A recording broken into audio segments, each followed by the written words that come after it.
What if, the real secret to staying vibrant isn't some magic bullet, but actually just avoiding some common habits? Habits that really speed up the clock on our skin, often without us realizing it. Exactly. We're taking a really direct look today at what might be accelerating things unnecessarily. And while aging itself is, of course, super complex and goes way deeper than just the skin, Right. It affects everything. focusing on some of these, well, modifiable lifestyle factors can actually make a pretty visible difference. Okay, so let's jump right in. First up, something many of us, myself included, grapple with daily. Diet. Yeah, diet, and specifically sugar and high glycemic foods.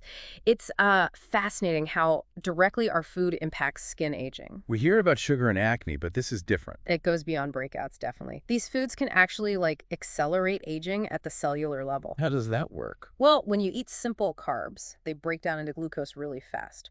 This causes insulin spikes. And those spikes.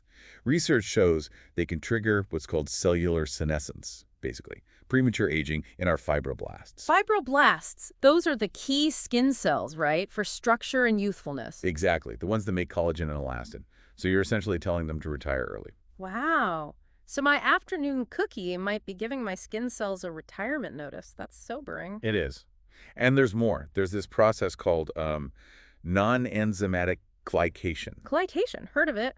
What does it do specifically to skin? So when you have persistently high glucose levels, that sugar molecule can sort of randomly glom onto proteins. Like collagen and elastin. Precisely. It forms these things called advanced glycation end products, or AGEs. And these AGEs, they make collagen and elastin stiff, brittle, less resilient. So less bounce, more wrinkles. Exactly. You lose that youthful springiness. Plus, glycation damages blood vessels too, even the tiny ones in the skin. Meaning less blood flow. Right. Less oxygen, fewer nutrients getting to the skin cells. It dulls the complexion and just adds to that older appearance. It's like a double whammy. Structural damage and reduced nourishment. Okay, this is making me rethink my pantry. So if we want to slow this down, what's the practical advice? Just saying no sugar feels unrealistic for most people. It really does. A good starting point is just shifting the overall pattern. You know that advice to shop the perimeter of the grocery store? Yeah, the fresh stuff. There's a lot of wisdom in that. Focus on whole foods, vegetables, fruits, lean proteins, healthy fats. These are generally lower glycemic. Try to minimize the highly processed stuff usually found in the center aisles. It sounds simple, but it's consistently effective, isn't it? I mean, personally, I feel it when I overdo the sugar. My recovery, my energy levels. Oh, absolutely. You can track things like heart rate variability and sleep quality and see a direct negative impact from sugar. It's funny, isn't it? As we get older, maybe we can afford to eat out more or indulge more. But our bodies seem to tolerate it less. Exactly. It's like our tolerance goes down just as our access goes up. That's a really key observation. Our metabolic flexibility often decreases with age, so those consistent, healthy choices become even more crucial for long-term vitality, skin included. Makes sense. Okay, moving on from diet. What's the next common mistake? This one might surprise some people. Rapid changes in facial volume. Facial volume. How does that work? We usually think weight loss is a good thing. It often is for overall health, but rapid changes, whether it's significant weight loss, weight gain, or even things like getting fillers and then dissolving them, or procedures like buccal fat removal, these can really impact the skin's appearance. Okay, explain that. How does losing volume quickly age the skin? Think of a grape versus a raisin, or maybe a balloon. Okay, the balloon analogy, I get that. Right. When it's full, the surface is smooth. Deflate it quickly, and the material gets slack, wrinkled.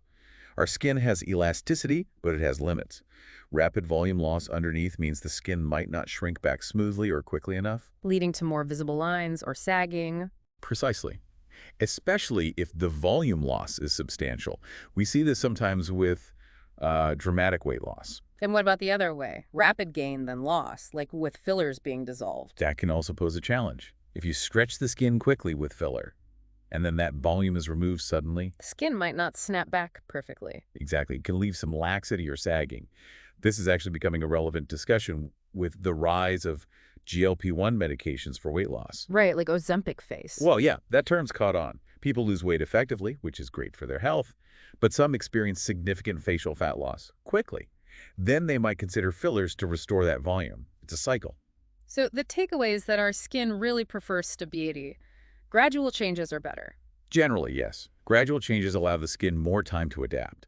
Significant fluctuations up or down can contribute to an older appearance from both a skin texture and a structural standpoint. But what if someone needs to lose a significant amount of weight for health reasons? High blood pressure, diabetes? Oh, absolutely. In those cases, the health benefits of the weight loss usually far outweigh any potential cosmetic skin concerns. And the skin might recover somewhat over time. It often does. Huh. Skin has resilience. Plus, things like exercise, especially strength training, can help maintain muscle mass, which contributes to facial structure too, potentially offsetting some fat loss. Good point. Okay, so stable volume is ideal. What's mistake number 3? Let's talk about alcohol. Ah, yes. The advice on alcohol seems to shift all the time. What's the latest thinking, especially regarding skin? The scientific consensus is leaning pretty strongly towards the idea that there's really no established safe amount of alcohol for overall health. Really? Not even the occasional glass of red wine for antioxidants? That idea is being seriously challenged. Yeah. Newer, larger studies show that even small amounts can increase the risk for certain cancers and have other detrimental effects. And skin aging is definitely on that list. How does alcohol age the skin specifically? One major way is by depleting your body's natural antioxidant defenses. Think of things like carotenoids in your skin. They help protect against damage. Alcohol uses them up. So less protection against like sun damage and internal aging processes? Yeah, exactly. Your skin becomes less resilient. And there are studies linking even moderate drinking, say more than 1 drink a day, to visible signs of facial aging. Like what kind of signs? Things like more pronounced upper facial lines, under-eye puffiness, mid-face volume loss, that sort of thing. Interesting. I know when I track my sleep after even 1 drink. It's tanks, right? Totally. My recovery scores plummet. Yep. And that poor sleep quality directly impacts skin repair overnight.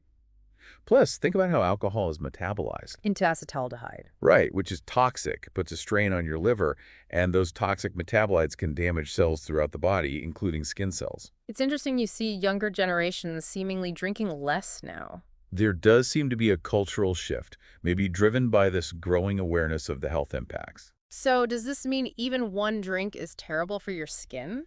Look, an occasional, very small amount is unlikely to cause dramatic, immediate damage. But it's the cumulative effect over years that adds up, and the disruption to sleep and recovery is pretty immediate, even with small amounts. Right, that lost recovery time. Okay, point taken on alcohol. What's next? This one feels like a classic. It is. Tanning and sun exposure, UV light. The big one. Definitely the most significant external factor for skin aging and, of course, skin cancer risk. We're talking UVA and UVB rays. Okay, break this down for us again. UVB. UVB has a shorter wavelength. It primarily hits the top layers of the skin. Its main damage mechanism is direct DNA damage.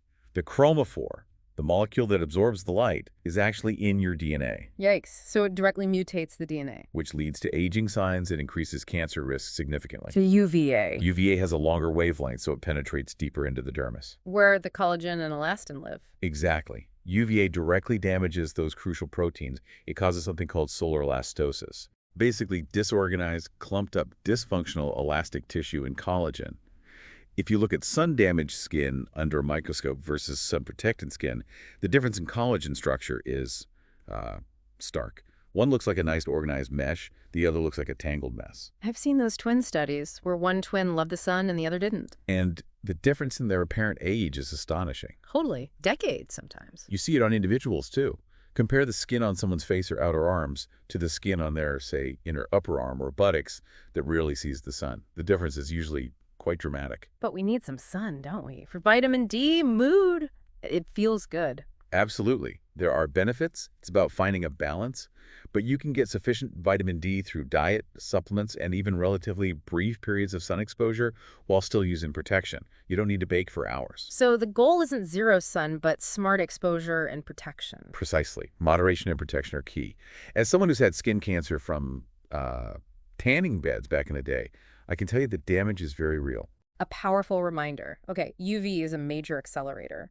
What about mistake number 5? Not exercising. Being sedentary. Ah, another one that's tough for many people to be consistent with. How does lack of exercise tie into skin aging? Well, the direct research linking only lack of exercise to specific skin aging mechanisms is still growing. But the indirect effects are huge and well established. Like blood flow. Exactly. Exercise significantly boosts circulation. Better blood flow means more oxygen and nutrients delivered to your skin cells and better removal of waste products. Healthy skin needs good circulation. Makes sense. What else? Weight-bearing exercise is critical for maintaining bone density. And facial bone structure supports the skin, right? So bone loss can contribute to sagging. Yes, loss of bone density in the skull and jaw definitely contributes to changes in facial structure as we age. Exercise helps counteract that.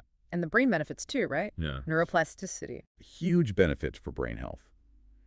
And anything that promotes overall health and longevity generally benefits the skin too.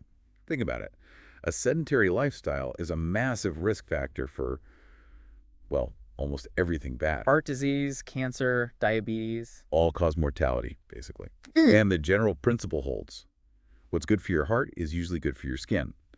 Better cardiovascular health means better delivery systems for everything your skin needs. So even if we don't have studies saying X minutes of exercise prevents Y wrinkle, the overall health benefits are so profound they definitely impact skin vitality. Without a doubt, staying active is fundamental to healthy aging, inside and out. Okay, time for the last one on our list, and I suspect it's another big one. It is smoking. Yeah, knew that was coming. It's just incredibly detrimental for overall health, obviously, but the visible effects on the skin are really dramatic and quite specific. How does it damage the skin so badly? Multiple ways. First, nicotine is a potent vasoconstrictor. It tightens blood vessels. Severely. It literally starves the skin of oxygen and nutrients. Then you've got the thousands of toxic chemicals in cigarette smoke itself. Right, not just the nicotine. Those toxins directly damage collagen and elastin, inhibit their production, and increase oxidative stress in the skin. And really, inhaling any smoke from burning carbon-based material is harmful. What about vaping? People often think it's safer.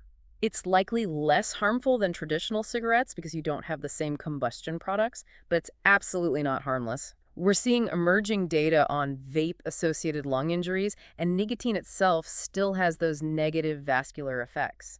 Plus, we don't know the long-term effects of inhaling all those flavoring chemicals. The safest bet is not to inhale anything other than clean air.